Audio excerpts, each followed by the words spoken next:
Hello, welcome to wedding talks by Rahul Annacheri. ഞങ്ങളുടെ ആദ്യത്തെ video. അപ്പം ഏത് ഗസ്റ്റിനെ കൊണ്ടുവരും എന്നിങ്ങനെ ആലോചിച്ചുകൊണ്ടിരുന്നപ്പോഴാണ് ഞങ്ങളുടെ ക്യാമറയുടെ പുറകെ ഇരുന്ന ആളെ തന്നെ എടുത്ത് ഈ സീറ്റിലിരുത്തിയത്. ഇതാണ് രഞ്ജിച്ചേട്ടൻ. രഞ്ജിച്ചേട്ടൻ ആക്ച്വലി നമ്മുടെ കഴിഞ്ഞൊരു 3 വർഷമായിട്ട് നമ്മുടെ വീഡിയോ വ്ളോഗിങ്ങും അതേപോലെയൊക്കെ തന്നെ വെഡ്ഡിങ് ഹൈലൈറ്റ്സും അല്ലെങ്കിൽ വെഡ്ഡിങ്ങിന് പോകുമ്പോൾ അവിടത്തേക്കുള്ള വ്ളോഗും കാര്യങ്ങളും അങ്ങനെയുള്ള എല്ലാ കോർപ്പറേറ്റ് ഇവൻറ്റ്സിനൊക്കെ ആയാലും ലൈവ് ആണെന്നുണ്ടെങ്കിലും എല്ലാം എടുത്തുകൊണ്ടിരുന്ന രഞ്ജിച്ചേട്ടനാണ്. അപ്പോൾ ഫസ്റ്റ് ഗസ്റ്റായിട്ട് ഞാൻ നോക്കിയപ്പം പുറകെ ഇരിക്കുന്ന ആൾ തന്നെ ഇവിടെ മുന്നിലേക്കോട്ട് വരട്ടെ എന്ന് വിചാരിച്ചുകൊണ്ടിരുത്തിയാണ്. അപ്പോൾ ചേട്ടൻ്റെ കമ്പനിയുടെ പേര് ശിവാനി ഡിജിറ്റൽസ് എന്നാണ്. അപ്പോൾ നമുക്ക് പുള്ളിക്കാരനോട് തന്നെ പുള്ളിയുടെ ഒരു എക്സ്പീരിയൻസ്, ഫോട്ടോഗ്രാഫിയിലുള്ള കാര്യങ്ങൾ, അങ്ങനെയുള്ള സംഭവങ്ങളെല്ലാം നമുക്കൊന്ന് ചോദിക്കാം. അപ്പോൾ വെൽക്കം ചേട്ടാ. ഭയങ്കര ഒഫീഷ്യലൊന്നും ആവണ്ട, നമ്മൾ ഭയങ്കര ഇതായിട്ട് പറഞ്ഞാൽ മതി. അപ്പോൾ എത്ര വർഷമായി ചേട്ടൻ സ്റ്റാർട്ട് ചെയ്തിട്ട്? 25 വർഷമായി ഫീൽഡിൽ ഫിലിം ക്യാമറ തൊട്ട് സ്റ്റാർട്ട് ചെയ്താണ്. ഓക്കെ, അടിപൊളി. ഞങ്ങൾ ശരിക്കും പറഞ്ഞ നമ്മളൊരു ഇനാഗുറേഷന് ഞാൻ ഹെലിക്കാൻ പറത്താൻ വേണ്ടിയിട്ട് പുള്ളിക്കാരനെ വിളിച്ചാണ്. അങ്ങനെയാണ് പുള്ളിക്കാരനെ പരിചയപ്പെടുന്നത്. പിന്നെ അത് കഴിഞ്ഞിട്ട് പിന്നെ ഇപ്പം 2-3 വർഷമായിട്ട് നമ്മൾ അസോസിയേറ്റ് ചെയ്യുന്നുണ്ട്. ചേട്ടൻ ഞാൻ ചോദിക്കുന്ന ഒരു കാര്യം എന്ന് പറഞ്ഞാൽ, നമ്മൾ ഈ ചേട്ടൻ ഇപ്പം വെഡ്ഡിങ്സ് കാര്യങ്ങളൊക്കെ ചെയ്യുന്നുണ്ട്.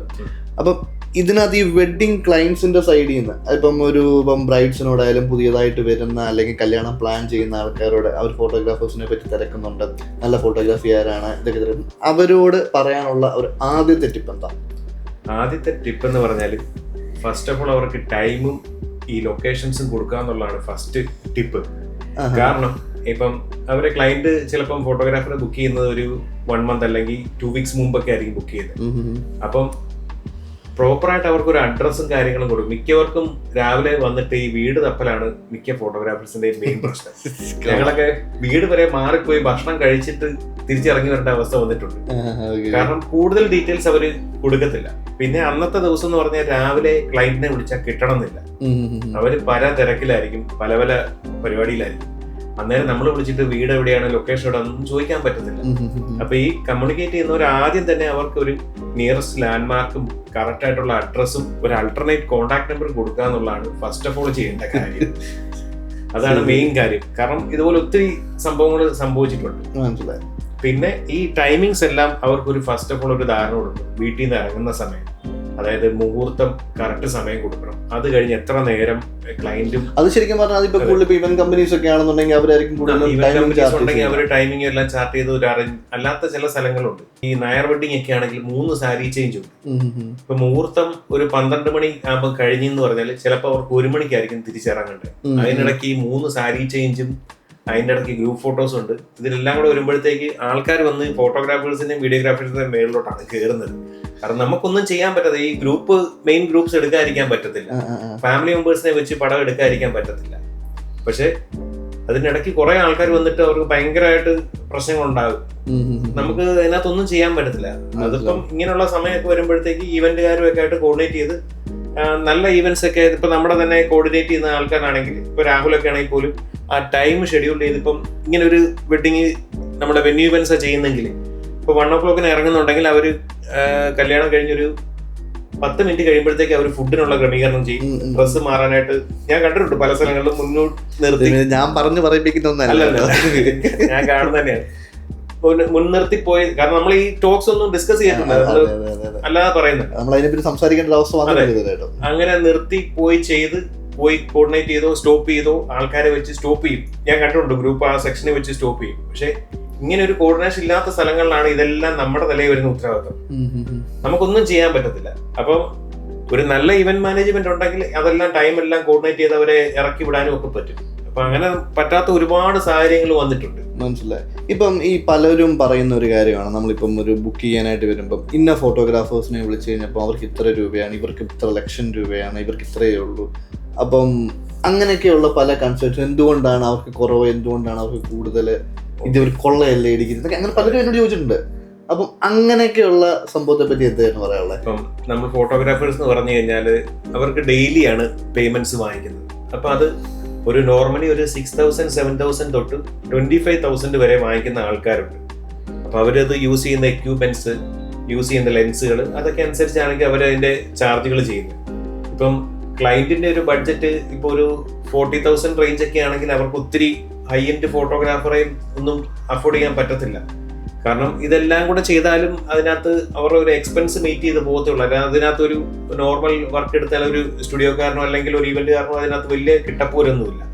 ഇപ്പൊ അവർ ഈ കമ്പയർ ചെയ്യുന്ന പറഞ്ഞാൽ ഈ നമ്മൾ ഇൻസ്റ്റയിലും യൂട്യൂബിലും ഒക്കെ വലിയ ഹൈ എൻഡ് വെഡിങ്ങുകളുണ്ട്. അതൊക്കെ ഒരു 5 lakhs 6 lakhs ഒക്കെ ഈ ഫോട്ടോഗ്രാഫിക്ക് മാത്രം സ്പെൻഡ് ചെയ്ത് ചെയ്യുന്ന വെഡിങ്സ് ആയിരിക്കും അവർ കാണുന്നത്. അപ്പൊ ആ ഔട്ട്പുട്ട് കണ്ടിട്ടായിരിക്കും ഈ നമ്മുടെ അടുത്ത് വന്നിട്ട് ഈ ബഡ്ജറ്റിനകത്ത് ഇത് ചെയ്യാൻ പറ്റുമെന്ന് ചോദിക്കുന്നത്. അപ്പൊ അത് നമുക്കൊന്നും ചെയ്യാൻ പറ്റാത്ത രീതിയിലാണ്. ഇപ്പൊ കൊള്ളയാന്ന് പറയാൻ പറ്റത്തില്ല. ഇപ്പൊ നല്ലൊരു ഔട്ട്പുട്ട് വേണമെങ്കിൽ നല്ല ഒരു സിനിമാറ്റോഗ്രാഫർ, ഒരു കാൻഡിഡ് ഫോട്ടോഗ്രാഫറെ വെക്കണം. അപ്പൊ അവൻ ചിലപ്പോൾ ലക്ഷക്കണക്കിന് ലോൺ എടുത്തിട്ടായിരിക്കും ഈ ഇൻവെസ്റ്റ്മെന്റും സാധനങ്ങളും എല്ലാം വാങ്ങിച്ചുകൊണ്ട് വരുന്നത്. അപ്പൊ അവൻ അതിന്റെ ഒരു മിനിമം ഒരു 10% ആ സാധനം വാങ്ങിച്ചതിന്റെ അത് കിട്ടിയാലേ ഉള്ളൂ അവനത് മുമ്പോട്ട് പോകാൻ പറ്റത്തുള്ളൂ. അതുപോലെ എല്ലാ ദിവസവും ഈ നമുക്ക് ഈ കണ്ടിന്യൂസ് വർക്കുള്ള ഒരു ഫീൽഡല്ല ഫോട്ടോഗ്രാഫി എന്ന് പറഞ്ഞാൽ. ഇവന്റും അതല്ല, മുഹൂർത്തമുള്ള സമയത്താണ് നമുക്ക് ഈ ലോണും റീപേയ്മെന്റും. ഇപ്പം ഫോട്ടോഗ്രാഫർക്ക് പോകണമെങ്കിൽ ഇപ്പം വണ്ടി വേണം, അതിന് ഒരു മെയിൻ ഘടകമാണ്. അപ്പൊ എല്ലാം കൂടെ വരുമ്പോഴത്തേക്ക് അവർക്കൊരു അതാണ് അവർ ഈ റേറ്റ് വാങ്ങിക്കുന്നത്. അപ്പൊ അതിനെ നമ്മൾ ഒരു കുറ്റമായിട്ടോ കൊള്ളയാന്നൊന്നും പറയാൻ പറ്റത്തില്ല. ഇപ്പൊ പലരും ചോദിക്കും നിങ്ങൾക്ക് തന്നെ ഒരു മെമ്മറി കാർഡ് ഇട്ട് അടിച്ചാൽ പോരെ, വേറെ ഒന്നും ഇല്ലല്ലോ. പക്ഷെ ആ മെമ്മറി കാർഡിന്റെ വില എത്രയാണെന്നും അതിന്റെ ഇതൊക്കെ ഒന്ന്, ഒരു ടഫ് കാർഡ് എന്ന് പറഞ്ഞ മെമ്മറി കാർഡ് വാങ്ങിക്കണമെങ്കിൽ ഒരു 64 GB തന്നെ മിനിമം 12,000 rupees വരും. അപ്പം അതൊക്കെയാണ് നമുക്ക് അതിന്റെ ഇൻവെസ്റ്റ്മെന്റ് വരുന്നത്. നമുക്ക് ഇപ്പം ഒരു കാര്യം എന്ന് വെച്ചിട്ടുണ്ടെങ്കിൽ ഇപ്പം ഫോട്ടോഗ്രാഫി ഒരു ക്ലയന്റ് ഇപ്പം നമ്മൾ ബുക്ക് ചെയ്യുവാണ്. അപ്പം നമ്മൾ ക്ലയന്റ് ബുക്ക് ചെയ്യുമ്പോൾ അവർക്ക് ഇപ്പം ആൽബത്തിന്റെ തന്നെ പല ഓപ്ഷൻസ് ഉണ്ട്. ഇപ്പം അങ്ങനെ നോക്കുവാണെന്നുണ്ടെങ്കിൽ ഇപ്പൊ ചിലര് പറയാറുണ്ട് ഇന്ന ഫിനിഷിൽ ചെയ്യാം, ചിലർ ഇന്ന ഫിനിഷിംഗിൽ ചെയ്യാം, ചിലർ മിക്സ്ഡ് ആയിട്ട് ചെയ്യാറുണ്ട്. പല ടൈപ്പ് ഓഫ് സാധനങ്ങൾ. അപ്പൊ അതെന്താണ് ഈ പല ടൈപ്പ് തമ്മിലുള്ള ഒരു കോസ്റ്റ് വ്യത്യാസവും കാര്യങ്ങളും, അല്ലെങ്കിൽ ഏതായിരിക്കും ഏറ്റവും നല്ലത്, ലാസ്റ്റ് ചെയ്യുന്നത് ഏതായിരിക്കും, അല്ലെങ്കിൽ പെട്ടെന്ന് ഡാമേജ് ആയി പോകുന്ന ഒരു ഫിനിഷ് ഏതായിരിക്കും? ഇപ്പം പറയുവാണെങ്കിൽ ഇപ്പോഴത്തെ വരുന്ന ആൽബംസ് എല്ലാം സിന്തറ്റിക് ടൈപ്പ് ആണ് വരുന്നത്. ഇപ്പം സിന്തറ്റിക് ആദ്യ ടൈപ്പ് തന്നെ സ്റ്റാർട്ടിംഗ് ലെവലിൽ വരുന്നതാണ് ഗ്ലോസി എന്ന് പറഞ്ഞ ഒരു മെറ്റീരിയൽ. അതായത് ഇപ്പൊ നോർമൽ ഒരു മിറർ ഫിനിഷ് പോലത്തെ സാധനമാണ് ഗ്ലോസി ഫിനിഷ്. അത് കഴിഞ്ഞ് വരുന്നത് മാറ്റ് ഫിനിഷ്, പിന്നെ അത് തന്നെ റെയിൻബോ ഉണ്ട്, 3D ഉണ്ട്, എംബോസ് ഉണ്ട്, വെൽവെറ്റ് ഫിനിഷ് ഉണ്ട്, അങ്ങനെ കുറെ ടൈപ്സ് ഉണ്ട്. അപ്പൊ പിന്നെ HD ആൽബംസ് ഉണ്ട്. അതായത് ഈ ഗ്ലോസി തന്നെ ഹൈ എൻഡിൽ പ്രിന്റ് അടിക്കുന്ന ഒരു സാധനം HD ആൽബംസ് ഉണ്ട്. ഇപ്പം അത് ഏതെടുത്താലും എല്ലാം ലാസ്റ്റിംഗ് തന്നെയാണ്. ഒന്നും അങ്ങനെ കംപ്ലൈന്റ് വരുന്ന ഒരു മെറ്റീരിയൽ അല്ല ഇപ്പോഴത്തെ ഇത് വെച്ച്. പിന്നെ പല രീതിയിലുള്ള ഹൈ എൻഡ് മേക്കിങ്സും ഒക്കെ വരുമ്പോൾ അതിൻ്റെതായ വ്യത്യാസങ്ങൾ വരും. അതേപോലെ തന്നെ നമുക്കിപ്പോ ഒരു കല്യാണത്തിന് വരുമ്പോഴ് കരയോഗക്കാര് അല്ലെന്നുണ്ടെങ്കിൽ അവിടുത്തെ ശാന്തി അല്ലെങ്കിൽ പൂജാരി അല്ലെ അമ്മാവന്മാര്, ഇവരൊക്കെ നിങ്ങൾക്ക് എത്രയും പ്രിയപ്പെട്ടതാണ്? അതൊരു വല്ലാത്ത ചോദ്യം വരില്ല. ഹിന്ദു കല്യാണത്തിന് വരുമ്പോഴത്തേക്ക് ഉള്ള മെയിൻ പ്രശ്നമാണിത്. ചിലപ്പം ഫംഗ്ഷൻ പോലും കിട്ടിയെന്ന് വരത്തില്ല. കാരണം ഒരു 100 പേരായി കൈ കൊണ്ട് ഈ അങ്ങനെ ചെയ്തോ ഇങ്ങനെ ചെയ്തോ എന്ന് പറഞ്ഞുകൊണ്ട് വരുന്നത്. കാരണം ഈ പെണ്ണും ചെറുക്കനും അവർക്കൊരു മാല ഇടാൻ അറിയാൻ മേലാത്തവരല്ല ഈ സ്റ്റേജിൽ വന്നിരിക്കുന്നത്. എന്നിട്ടും എല്ലാവരും പോയിട്ട് ഇത് പോയിന്റ് ചെയ്യും. പക്ഷെ അത് ചെയ്യുന്നതെന്ന് പറഞ്ഞാൽ അവരുടെ ഒരു കൺസേൺ കൊണ്ടാണ്. അത് എത്ര ശരിയാകണം എന്ന് വെച്ചാണ്. ഇപ്പൊ നമ്മൾ ആ സിറ്റുവേഷൻ വരുമ്പോഴേ നമുക്ക് മനസ്സിലാകത്തുള്ളൂ. ഇപ്പൊ എന്റെ മോളുടെ ഒരു കല്യാണം പറയുന്നത് ഞാൻ ചിലപ്പോൾ ഓട്ടോമാറ്റിക്കലി ഞാൻ കൈ ചൂണ്ടി പോകും ചിലപ്പോൾ, അങ്ങനെ ചെയ്തോ ഇങ്ങനെ ചെയ്തു എന്ന്. പക്ഷെ അവരെ കുറ്റം പറയാൻ പറ്റത്തില്ല. അപ്പൊ അതൊന്ന് ഒരു ഇച്ചിരി ഒന്ന് കൺസിഡർ ചെയ്യുക. അവർക്കിത് കിട്ടണ്ടേ. പിന്നെ മെയിൻ വേറെ പ്രശ്നം വരുന്നത് മുമ്പിൽ വന്ന് ഫോട്ടോ എടുക്കുമ്പോൾ. ഇപ്പൊ ഇവന്റ് ഒക്കെ കോർഡിനേറ്റ് ചെയ്യുമ്പോൾ നമ്മൾ മിക്കവാറും LED ബോളും TV എല്ലാം വെക്കുന്നതുകൊണ്ട് അങ്ങനെ പ്രശ്നമില്ല, കാണാൻ പറ്റും. അല്ലാതെ ഈ സാധാ നോർമൽ കല്യാണങ്ങൾക്ക് ഈ LED ബോൾസോ TV ഒന്നും കാണത്തില്ല. അപ്പം ചിലപ്പോൾ നമുക്ക് വരെ കിട്ടിയിട്ടുണ്ട്. മാറി ഭയങ്കരമായ പ്രശ്നങ്ങൾ വന്നിട്ടുണ്ട്. പിന്നെ ഈ കൈയിട്ട് ചൂണ്ടി പറയുന്നത് തന്നെയാണ് ഏറ്റവും വലിയ പ്രശ്നം. പക്ഷേ അതവര് ഓട്ടോമാറ്റിക്കലി പറഞ്ഞു, നമുക്കത് ഒരു സർക്കസ് കളി പോലെ തന്നെയാണ് ഹിന്ദു കല്യാണം എടുക്കാന്ന് പറഞ്ഞാൽ. അറിയാമല്ലോ, ഏത് ഭാഗത്തോട്ടാണ് ചിലപ്പോൾ നിന്ന് ഇപ്പം തിരിയുന്നെന്ന് പറയാൻ പറ്റത്തില്ല. ദക്ഷിണ കൊടുക്കാനായിട്ട് അങ്ങോട്ടും ഇങ്ങോട്ടും ടേൺ ചെയ്യും. അപ്പോൾ ഒരു 8 പേരായി ഈ സൈഡിൽ നിൽക്കുന്ന ഈ 8 പേരും നേരെ ഓടി ഇപ്പുറത്ത് വരും. അത് കഴിയുമ്പോഴായിരിക്കും ഇപ്പുറത്തെ ദക്ഷിണ വരുന്നത്. അപ്പോൾ ഒരു ഹിന്ദു കല്യാണം എന്ന് പറഞ്ഞാൽ ഒരു ജീവൻ മരണ പോരാട്ടം തന്നെയാണ്. ശരിക്കും പറഞ്ഞാൽ അതൊരു പ്രോപ്പറായിട്ട് നല്ല ഈ പറഞ്ഞ ഫോട്ടോഗ്രാഫേഴ്സും ക്യാൻഡിഡ് ഫോട്ടോഗ്രാഫേഴ്സും ഉണ്ടെന്നുണ്ടെങ്കിൽ ശരിക്കും നമുക്ക് നമ്പർ ഓഫ് ഫോട്ടോഗ്രാഫേഴ്സ് ഉണ്ടെന്നുണ്ടെങ്കിൽ അത് നന്നായിട്ട് ചെയ്യാൻ പറ്റും. പിന്നെ ഈ പറയുന്ന പോലെ കൂടുതൽ ഇപ്പം ബോത്ത് സൈഡ് തന്നെ കൊടുക്കുന്നതായിരിക്കും എല്ലാം നല്ല. കാരണം ഒരേ ടീമിനെ തന്നെ ഏൽപ്പിക്കാതെ രണ്ടും ഒറ്റ ടീമിനെ തന്നെ ഏൽപ്പിക്കുന്നതന്നെ നമുക്ക് സേഫ് ആയിട്ട് ആ നിൽക്കുന്നവരോട് പറയുന്ന ഇൻസ്ട്രക്ഷൻ കൊടുക്കാൻ, നിങ്ങൾ അവിടുത്തെ എടുത്തോ, അങ്ങോട്ടും ഇങ്ങോട്ടും മൂവ് ചെയ്യണ്ട, നമ്മൾ അങ്ങനെ പറഞ്ഞ് അത് കറക്റ്റായിട്ട് മാനേജ് ചെയ്ത് പോകാറുണ്ട്. മനസ്സിലായി. പിന്നെ ചേട്ടൻ കൂടുതൽ എനിക്ക് തോന്നുന്നു യൂട്യൂബ് ലൈവുകൾ കാര്യങ്ങളൊക്കെ ചെയ്യാറുണ്ട്. ഈ യൂട്യൂബ് ലൈവിന് ശരിക്കും എന്തുമാത്രം പ്രസക്തി ഉണ്ട് നമ്മളുടെ ഒരു വെഡിങ്ങിൽ? പ്രസക്തി എന്ന് പറഞ്ഞാല് ഇപ്പം വെഡിങ് വെച്ചെന്ന് പറഞ്ഞാല് ഈ അവരുടെ ഇപ്പൊ റിലേറ്റീവ്സ് ദൂരെ ഉള്ളവരാണെങ്കിൽ എല്ലാവർക്കും ഒന്നും, ഇപ്പൊ അമേരിക്ക ഉള്ള ഒരാൾക്ക് ഇവിടെ നാട്ടിൽ ഇപ്പോൾ ഒരു ക്ലോസ് റിലേറ്റീവിന് കല്യാണം പോലും ചിലപ്പോൾ ഒരു 5-6 ലക്ഷം രൂപ മുടക്കി അവർക്ക് വന്ന് അതിനകത്ത് പങ്കുചേരാൻ പറ്റിയെന്ന് വരത്തില്ല. പക്ഷെ അവർക്ക് അതെല്ലാം കാണണമെന്നും എന്തൊക്കെയാണെന്ന് അറിയണമൊക്കെയുള്ള ഭയങ്കരമായ ആഗ്രഹങ്ങൾ കാണും. അപ്പൊ അവർക്ക് അതിനുവേണ്ടിയാണ് ഈ യൂട്യൂബ് ലൈവ് ഇടുന്നത്. പിന്നെ വേറൊരു ഇതെന്ന് പറഞ്ഞാൽ എല്ലാം നമുക്ക് ഒരു മായമില്ലാതെ എഡിറ്റിങ്ങിനകത്ത് ഒന്നും ഇല്ലാതെ തന്നെ നമുക്കിത് ലൈവിൽ നമുക്ക് ലൈവായിട്ട് തന്നെ ഇതെല്ലാം കാണിക്കാം. ഞാൻ കൂടുതൽ ശരിക്കും പറഞ്ഞാൽ ചെയ്യിപ്പിക്കുന്നതെന്ന് പറഞ്ഞു കഴിഞ്ഞാൽ ഒരു CCTV ക്യാമറ ഫുട്ടേജ് പോലെ നമുക്ക് കിട്ടുമല്ലോ. കാരണം ഈ 4 മണി ഇടയ്ക്ക് ശരിക്കും പറഞ്ഞു കഴിഞ്ഞാൽ ഒരു കല്യാണത്തിന് ഈ ഗ്രൂം ഇരുന്ന സമയത്ത് ഞാൻ പലരോടും പറഞ്ഞിട്ടുണ്ട്, ഈ ഗ്രൂം ഇരുന്ന ആരോ ഗ്രൂമിന് എന്തോ ഒരു ഗിഫ്റ്റ് കൊണ്ട് കൊടുത്തു. അപ്പൊ പുള്ളിക്കാരൻ അത് ഈ ദിവാന്റെ സൈഡിൽ വെച്ചിരുന്നു. പക്ഷെ ഇത് സംഭവം കണ്ടില്ല, റിങ്ങോ ക്യാഷോ എന്തോ സംഭവമാണ്. അപ്പൊ ഇത് പരിപാടി കഴിഞ്ഞിട്ട് ഈ സാധനം എവിടെയാണെന്ന് ആർക്കും അറിയത്തില്ല, സംഭവം കിട്ടിയെന്ന് മനസ്സിലായി, തപ്പിയിട്ടൊന്നും കാണുന്നില്ല. അങ്ങനെ നോക്കി അവസാനം ഞങ്ങൾ ലൈവ് എടുത്ത് നോക്കി. അപ്പൊ ലൈവ് എടുത്ത് നോക്കിയപ്പോ എന്തോ ദിവാന്റെ സൈഡിലോട്ട് വെച്ച് ദിവാന്റെ നമുക്കത് ഗോഡൌണിൽ നോക്കി കഴിഞ്ഞപ്പോ സാധനം ഇവിടെ ഇരിപ്പുണ്ട്, അങ്ങനെ എടുത്ത് കൊടുത്തിട്ടുണ്ട്. ശരിക്കും ഒരു CCTV ഒരു ആ ഒരു ഫീലാണ് നമുക്ക് കിട്ടുന്നത്. ഓർണമെന്റ്സ് ഒക്കെ ആണെങ്കിലും ചേഞ്ച് ചെയ്യുമ്പോൾ രാവിലെ ഇട്ട ഓർണമെന്റ്സ് ഇപ്പൊ ഡ്രസ്സിങ് കഴിയുമ്പോൾ ചിലപ്പോൾ ഒരു മാല എന്തെങ്കിലും ഒക്കെ മിസ് ആയിട്ടുണ്ടെങ്കിൽ അതൊക്കെ പല സ്ഥലങ്ങളിലും അങ്ങനെ ഈ ഫുട്ടേജ് നോക്കി നമ്മൾ കണ്ടുപിടിച്ചിട്ടുണ്ട്. കാരണം ചിലപ്പോൾ അതിന്റെ ഓർഡർ മാറിപ്പോയതോ ചിലപ്പോൾ ഡ്രസ്സിങ് പോയടത്ത് എന്തെങ്കിലും വെച്ചതോ ഒക്കെ ആയിരിക്കാം. ഓർണമെന്റ്സിന്റെ അതെനിക്ക് ഇതുവരെ കിട്ടിയിട്ട് പോയില്ല. കാരണം ഞാൻ ഈ സ്റ്റേജിനകത്ത് നടക്കുന്ന കാര്യങ്ങൾ മാത്രമേ അനുഭവം വന്നിട്ടുണ്ട്, നമ്മൾ നോക്കി അത് കണ്ടുപിടിച്ചിട്ടുമുണ്ട്. മനസ്സിലായി. അതേപോലെയൊക്കെ നമുക്ക് ഏറ്റവും കൂടുതൽ ഒരു പ്രശ്നം വരുന്നത് ഇപ്പം ഈയിടയ്ക്ക് എൻ്റെ ഒരു ഫ്രണ്ടിന്റെ ഒരു കല്യാണത്തിന് അവരുടെ ഒരു പുള്ളി അറിഞ്ഞതാണ്. അപ്പം അവരുടെ കല്യാണത്തിന്റെ ഫുട്ടേജ് ഫോട്ടോഗ്രാഫറിന്റെ നിന്ന് ഡിലീറ്റ് ആയി. അപ്പം എന്താ സംഭവം ശരിക്കും പറഞ്ഞാൽ നമുക്ക് റീടേക്ക് എടുക്കാൻ പറ്റുന്നൊരു കാര്യം. അത് ഒരു പ്രോഗ്രാം കഴിഞ്ഞ് വന്നു, അത് അടുത്ത ദിവസം അതിൻ്റെ എഡിറ്റിങ്ങിന്റെ കാര്യം വന്നപ്പോൾ എന്തോ ഡിലീറ്റ് ആവോ ബാക്കപ്പ് അല്ല ഡിലീറ്റ് ആവോ ഫോർമാറ്റ് ആവോ അങ്ങനെ എന്തോ സംഭവം ചെയ്ത് അത് ഇച്ചിരി പ്രശ്നമൊക്കെ ആയിട്ടുണ്ടായിരുന്നു. അപ്പം എപ്പോഴും നമ്മളൊരു ഫോട്ടോഗ്രാഫറെ വിളിക്കുമ്പോൾ അവരുടെ ഒരു ബാക്കപ്പ് എന്ന് പറയുന്നത് അല്ലെങ്കിൽ അവർ എത്ര ബാക്കപ്പ് കൊടുക്കുന്നു എന്ന് ശരിക്കും ശ്രദ്ധിക്കേണ്ട ഒരു കാര്യം തന്നെയല്ലേ? സാധാരണ നമ്മൾ യൂഷ്വലി എത്ര വെക്കാറുണ്ട് അങ്ങനെ, അല്ലെങ്കിൽ അതിന്റെ ഒരു ഫാക്ടർ എന്താണ്? യൂഷ്വലി എന്ന് പറഞ്ഞാൽ നമ്മളൊരു 2 ബാക്കപ്സ് ആണ് ഇടുന്നത്. ഇപ്പൊ ഈ മെമ്മറി കാർഡ് എന്ന് പറയുന്നത് ഒരു ഇലക്ട്രോണിക് ഡിവൈസ് ആണ്. ഇപ്പം അത് കോപ്പി ചെയ്യുന്ന സമയങ്ങളിൽ എറർ സംഭവിക്കാം. പിന്നെ ചിലപ്പം ചില ഫയൽസ് റിക്കവർ ആകാം. ഇലക്ട്രോണിക് ഡിവൈസസ് ആണ്, അതിന് എറേഴ്സ് എപ്പോൾ വേണമെങ്കിലും സംഭവിക്കാം. അപ്പൊ അങ്ങനെയൊക്കെ സംഭവിക്കാനുള്ള ചാൻസസ് ഒത്തിരി ഉണ്ട്. അപ്പൊ നമുക്ക് അതിനെന്ത് ചെയ്യാൻ പറ്റുന്നെന്ന് പറഞ്ഞാൽ ഫോട്ടോഗ്രാഫേഴ്സ് ഞങ്ങളിപ്പോ യൂസ് ചെയ്യുന്ന പറഞ്ഞാൽ നമ്മൾ കോപ്പി ചെയ്യുന്ന കാർഡ് ഒരു സിസ്റ്റത്തിലെ അത് കോപ്പി ചെയ്യത്തുള്ളൂ. പിന്നെ അതിന് യൂസ് ചെയ്യുന്ന സ്പെസിഫിക് കാർഡ് റീഡർ ഉണ്ട്. അത് നോർമൽ കാർഡ് റീഡർ അല്ല, അതിന് തന്നെ സ്പെസിഫൈഡ് ആയിട്ടുള്ള കാർഡ് റീഡർ ആണ്. കാർഡ്സ് ഉണ്ട്, അതുപോലെ തന്നെ ലോക്കൽ കാർഡ്സ് അല്ല. ഇങ്ങനെയുള്ള കാർഡിനൊക്കെ ആകുമ്പോൾ ഇപ്പൊ ഈ ടഫ് കാർഡ് ഞാൻ നേരത്തെ പറഞ്ഞത്, ആ കാർഡിലാണെങ്കിൽ അതിനകത്ത് എന്ത് ഫയൽ മിസ്സായാലും അത് റിക്കവർ ചെയ്യാനുള്ള ഓപ്ഷൻസ് ഉണ്ട്.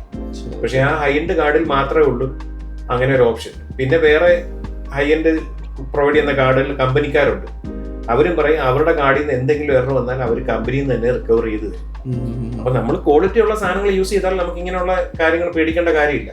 ഇപ്പൊ നമ്മൾ ലോക്കൽ പോയിട്ട് ഇപ്പോൾ ഒരു 200 രൂപയ്ക്ക് കിട്ടുന്ന ഒരു കാർഡ് ഇട്ട് ചിലപ്പോൾ കോപ്പി ചെയ്താൽ അത് പോകാം, അതിനകത്ത് പിന്നെ റിക്കവർ ചെയ്യാനും പറ്റത്തില്ല. അപ്പം അത് ഫോട്ടോഗ്രാഫേഴ്സ് എല്ലാവർക്കും അറിയാം. അവര് മിക്കവാറും അവരുടെ സിസ്റ്റങ്ങളിൽ തന്നെ കോപ്പി ചെയ്യാറുണ്ട്. ചില വീടുകളിലൊക്കെ ഫംഗ്ഷൻ കഴിയുമ്പോൾ അവർ ചോദിക്കും ഞങ്ങളുടെ ലാപ്ടോപ്പിലോട്ട് ഒന്ന് കോപ്പി തരാമോ, അങ്ങനെയൊക്കെ ചോദിക്കാറുണ്ട്. അതൊക്കെ എറേഴ്സ് ഒക്കെ പറ്റാനായിട്ട് ഒത്തിരി ചാൻസസ് ആണ് ഉള്ളത്. ഓക്കെ, ഇതേപോലെ തന്നെ ഇപ്പം നമ്മുടെ ഇപ്പം എനിക്ക് തോന്നുന്നു നമ്മൾ ശരിക്കും പറഞ്ഞാൽ ഒരുമിച്ച് വെഡിങ് അസോസിയേറ്റ് ചെയ്തിട്ടില്ല. ബാക്കി ഈ പറയുന്ന കൂടുതലും വ്ളോഗിങ്ങും കാര്യങ്ങളും ലൈവ് അങ്ങനെയുള്ള കാര്യങ്ങൾ ഒരെണ്ണം ചെയ്തിട്ടുണ്ട്. അതെ. അപ്പം ഞാൻ ചോദിക്കുന്നതെന്ന് വെച്ചാൽ ഈ എല്ലാവരുടെയും ഒരു കൺസേൺ ആണ് വെഡിങ് അങ്ങോട്ട് കഴിയുമ്പോൾ തന്നെ ഫോട്ടോസ് അപ്പം തന്നെ വേണം, അല്ലെങ്കിൽ വീഡിയോസ് അപ്പം തന്നെ വേണം. കാരണം അവർക്ക് സോഷ്യൽ മീഡിയയിൽ ഇടാനായിട്ട് കാര്യങ്ങൾ വേണം. പക്ഷെ മിക്കവാറും ചില ഫോട്ടോഗ്രാഫേഴ്സ് ആണെന്നുണ്ടെങ്കിൽ കുറേ ടൈം കഴിഞ്ഞിട്ടായിരിക്കും ഇതെല്ലാം കൊടുക്കുന്നത്. ചിലപ്പോൾ സ്പോട്ടിൽ തന്നെ കൊടുക്കാറുണ്ട്. അപ്പം അതിനെപ്പറ്റി അതെന്തുകൊണ്ട് ശരിക്കും അങ്ങനെ സ്പോട്ടിൽ കൊടുക്കാൻ പറ്റാത്തത് കൊണ്ടാണോ, അതോ ചിലപ്പം അതിനുള്ള ഒരു സൊല്യൂഷൻ എന്തായിരിക്കും? ഇപ്പം ഞാൻ വന്ന് കവർ ചെയ്യുന്ന വെഡിങ്ങിനൊക്കെ താലികെട്ട് കഴിയുമ്പോഴത്തേക്ക് ഞാൻ ഒരു 10 പടം ഫോണിൽ തന്നെ സെറ്റ് ചെയ്ത് എടുത്ത് തരും. മനസ്സിലായി. അപ്പൊ നമ്മള് അവിടുത്തെ ഫോട്ടോഗ്രാഫേഴ്സ് കൊടുക്കുന്നതിന് മുമ്പ് നമ്മൾ കൊടുക്കാറുണ്ട് എല്ലാ പടം. ഇപ്പം മെയിൻ പ്രശ്നം എന്താന്ന് പറഞ്ഞാൽ ഇപ്പം അത് പോസ്റ്റ് പ്രൊഡക്ഷൻ ചെയ്യുന്നത് സിസ്റ്റത്തിലിട്ടും ഫോണിലിട്ടും ചെയ്യാൻ പറ്റും. ഇപ്പം ക്ലയന്റിന് അവര് ഒരു ദിവസം ലേറ്റ് ആയി കൊടുക്കുന്നത് അവർ കുറച്ച് ഭംഗിയായിട്ട് ഇത് ചെയ്തിട്ട് നല്ലതായിട്ട് കൊടുക്കാന്നുള്ള രീതിയിലാണ് അത് അങ്ങനെ ഒരു ഐഡിയ വെച്ചാണ് അത് ചെയ്യുന്നത്. പക്ഷെ ഓൺ സ്റ്റുഡിയോയിൽ ആയിരിക്കത്തില്ല ചിലപ്പോൾ ഈ ഗ്രേഡ് ചെയ്യുന്ന ആൾക്കാരിരിക്കുന്നത്. ഗ്രേഡിങ്ങിന് വേണ്ടി തന്നെ സ്പെസിഫിക് ആയിട്ടുള്ള ആൾക്കാരുണ്ട്. അവർ ചിലപ്പോൾ ഇരിക്കുന്നത് ഇപ്പം നമ്മളിവിടെ പത്തനംതിട്ട എടുക്കുന്ന വർക്കാണെങ്കിലും അവർ എറണാകുളത്തുള്ളവരായിരിക്കും ചിലപ്പോൾ ചെയ്യുന്നത്. അപ്പോൾ അവർക്കത് ഒരു ടൈം ബേസ് ഓർഡർ ബേസിലാണെങ്കിൽ അവർ ചെയ്യുന്നത്. അപ്പൊ ഈ ആ സ്പോട്ടിൽ കൊടുക്കുന്നവരെല്ലാം അവർക്ക് ഒരു ഓൺ ക്രിയേറ്റീവ് ടീംസ് ഉള്ളവരായിരിക്കും കൂടുതലും അന്ന് ക്രിയേറ്റീവ് ആയിട്ട് അവർ പെട്ടെന്നുള്ള, അതായത് ഫോണിലുള്ള സോഫ്റ്റ്വെയർസ് വെച്ചായിരിക്കും അങ്ങനെയുള്ള ചെയ്യുന്നത്. അല്ലാതെ ഒരിക്കലും ഒരു സിസ്റ്റത്തിലിട്ട് ഒരു ഹൈ എൻഡ് എഡിറ്റ് ചെയ്ത് അന്നേരം തന്നെ കൊടുക്കാൻ നിവൃത്തിയുള്ള കാര്യങ്ങളല്ല. അല്ല, അന്ന് വൈകിട്ട് തന്നെ വേണമെന്നുണ്ടെങ്കിൽ നമുക്ക് കൊടുക്കാമല്ലോ. വൈകിട്ട് വേണമെങ്കിൽ കൊടുക്കാം. ഒരു ഇത് കോപ്പി ചെയ്ത് അവർക്ക് ട്രാൻസ്ഫർ ചെയ്ത് കൊടുക്കാനുള്ള ഒരു ടൈം വേണം. പിന്നെ ഇപ്പം നമുക്ക് പുതിയതായിട്ട് AI ബേസ്ഡ് ഷെയറിംഗ് ഉള്ള ആപ്സ് ഉണ്ട്. പ്രീമാജിക് ഉണ്ട്, ഫോട്ടോമോൾ ഉണ്ട്. അത് ആകുമ്പോഴത്തേക്ക് ക്ലയൻസിന് ഇപ്പം നമ്മളിപ്പോൾ ഒരു 100 ഫോട്ടോസ് അല്ലെങ്കിൽ 200 ഫോട്ടോസ് അവിടെ വന്ന ആൾക്കാരുടെ എടുത്തെന്ന് വെച്ചോളാം. അപ്പം നമ്മൾ ജസ്റ്റ് ഒരു QR കോഡ് അവിടെ പ്രൊവൈഡ് ചെയ്യുന്നു. ആ QR കോഡ് സ്കാൻ ചെയ്യുമ്പോൾ തന്നെ ആ ക്ലയന്റിന് അവരുടെ ഫോട്ടോസ് അന്നേരം ഇൻസ്റ്റന്റ് ആയിട്ട് അവരുടെ ഫോണിലേക്ക് കിട്ടുകയാണ്. അപ്പം അതിന് ജസ്റ്റ് സ്കാൻ ചെയ്യുമ്പോൾ തന്നെ നമ്മുടെ മൊബൈൽ നമ്പർ എൻ്റർ ചെയ്യുന്നു. അത് മാത്രമേ ഉള്ളൂ പ്രൊസീജിയർ. ആ ജസ്റ്റ് ഒരു 1 ക്ലിക്കിൽ ഓൺ ദ സ്പോട്ട് തന്നെ ഫോട്ടോസ് കിട്ടും. ശരി, അത് എല്ലാവർക്കും അത് വളരെ ഒരു കാര്യമാണ്. കാരണം പരിപാടി കഴിയുമ്പോൾ തന്നെ അവരുടെ ഒരു ഫോട്ടോസ് കിട്ടുക എന്നുള്ളത് ഗസ്റ്റിനാണെന്നുണ്ടെങ്കിൽ. പക്ഷെ അതിനൊക്കെ ഒരു മിനിമം ബഡ്ജറ്റ് ഉണ്ട് കേട്ടോ. അതിനൊക്കെ ഓരോ ഈവന്റ് നമ്മൾ ആ തേർഡ് പാർട്ടി കമ്പനിക്ക് ഒരു എമൗണ്ട് പേ ചെയ്യണം. അപ്പം കുറച്ച് എല്ലാവർക്കും ഒന്നും നോർമൽ റേറ്റ് അത് നമുക്ക് പ്രൊവൈഡ് ചെയ്യാൻ പറ്റത്തില്ല. ഇച്ചിരി എക്സ്പെൻസീവ് ആണ്, പക്ഷെ ഓപ്ഷൻസ് ഉണ്ട്. AI ബേസ്ഡ് ഷെയറിംഗ് ഉണ്ട്. അപ്പൊ അതുപോലെ നമുക്ക് ഇപ്പൊ പണ്ടൊക്കെ എന്ന് പറഞ്ഞു കഴിഞ്ഞാൽ കൂടുതലും ഈ ഫോട്ടോ സെലക്ഷന് വേണ്ടിയിട്ട് ഭയങ്കരമായിട്ട് സമയം കണ്ടത്. പക്ഷെ ഇപ്പൊ എനിക്ക് തോന്നുന്നു എല്ലാം ഈ പറയുന്ന പോലെ പ്രീമാജിക് വഴി അതിനകത്ത് പെട്ടെന്ന് തന്നെ ഷെയർ ചെയ്യാൻ പറ്റും. നമ്മളൊരു 1 hour കൊണ്ട് തന്നെയാണ് ആ ഫോട്ടോസ് ഒക്കെ നമുക്ക് പെട്ടെന്ന് ഷെയർ ചെയ്യാൻ പറ്റും. പിന്നെ വേറൊരു ഇമ്പോർട്ടന്റ് കാര്യം നമുക്ക് ഷെയർ ചെയ്യാനുള്ളത്, ഇപ്പം എല്ലാവരും പറയാറുണ്ട് ഇപ്പൊ ഫോട്ടോസ് നമുക്ക് കിട്ടണമെങ്കിൽ നമ്മുടെ ഡ്രൈവിനകത്ത് സ്പേസ് ഇല്ല. അതിപ്പം അതിനൊരു വലിയൊരു സൊല്യൂഷൻ ഉണ്ട്. ഇപ്പൊ നമ്മുടെ ഇപ്പൊ ഫോൺ നമ്പർ ജിയോ നമ്പർ ആണെങ്കിൽ എല്ലാവർക്കും ജിയോ ക്ലൗഡ് എന്ന് പറഞ്ഞൊരു സ്പേസ് ഉണ്ട്. അതിനകത്ത് ഒരാൾക്ക് 50 GB സ്റ്റോറേജ് എല്ലാ വ്യക്തികൾക്കും ഉണ്ട്. ജിയോ ക്ലൗഡ് എന്ന് പറഞ്ഞ ആപ്പ് നമ്മുടെ ഫോണിൽ എടുത്തിട്ട് നമ്മൾ നോക്കി കഴിഞ്ഞാൽ നമ്മുടെ മൊബൈൽ നമ്പർ എൻ്റർ ചെയ്താൽ നമുക്ക് 50 GB സ്പേസ് ഉണ്ട് അതിനകത്ത്. അപ്പം നമുക്ക് നമ്മുടെ ഫോട്ടോസ് അന്നേരം തന്നെ വേണം. അപ്പോൾ ക്ലയന്റിനോട് പറയുക നമ്മുടെ ജിയോ ക്ലൗഡിന്റെ ID തരിക. ഒരു OTP വന്നാൽ മാത്രമേ ഉള്ളൂ നമുക്ക് അത് ഓപ്പൺ ചെയ്യാൻ പറ്റുള്ളൂ. അപ്പോൾ 50 GB ഉണ്ട്, അതിനകത്ത് ആ ഫോട്ടോസ് അവർക്ക് അന്ന് തന്നെ വേണമെങ്കിൽ അന്ന് തന്നെ എടുക്കാൻ പറ്റും. അപ്പം ആർക്കും സ്റ്റോറേജ് ഇല്ല, സ്പേസ് ഇല്ല എന്നൊന്നും അങ്ങനെ ഒരു പ്രശ്നം പറയേണ്ട കാര്യമില്ല. എല്ലാവർക്കും പറ്റും. നമ്മുടെ ജിയോ നമ്പർ വെച്ച് ജിയോ ക്ലൗഡിൽ കയറി കഴിഞ്ഞാൽ 50 GB സ്റ്റോറേജ് എല്ലാവർക്കും ഫ്രീ ആയിട്ടുണ്ട്. അത് എല്ലാവർക്കും കിട്ടും. അപ്പം ഇനിയും ഈ പറയുന്ന പോലെയൊക്കെ വലിയ വലിയ കല്യാണങ്ങളും അല്ലെങ്കിൽ വലിയ വലിയ വർക്കുകളും ഒക്കെ ചെയ്ത് നിങ്ങളുടെ കമ്പനി വളരെ വലുതാവട്ടെ എന്ന് ആശംസിച്ചുകൊണ്ട് ക്യാമറയുടെ പുറകെ തന്നെ പോയി. അപ്പോൾ ഓക്കെ ഏട്ടാ, താങ്ക് യു. അപ്പോൾ ഓൾ ദി ബെസ്റ്റ്. ഓക്കെ.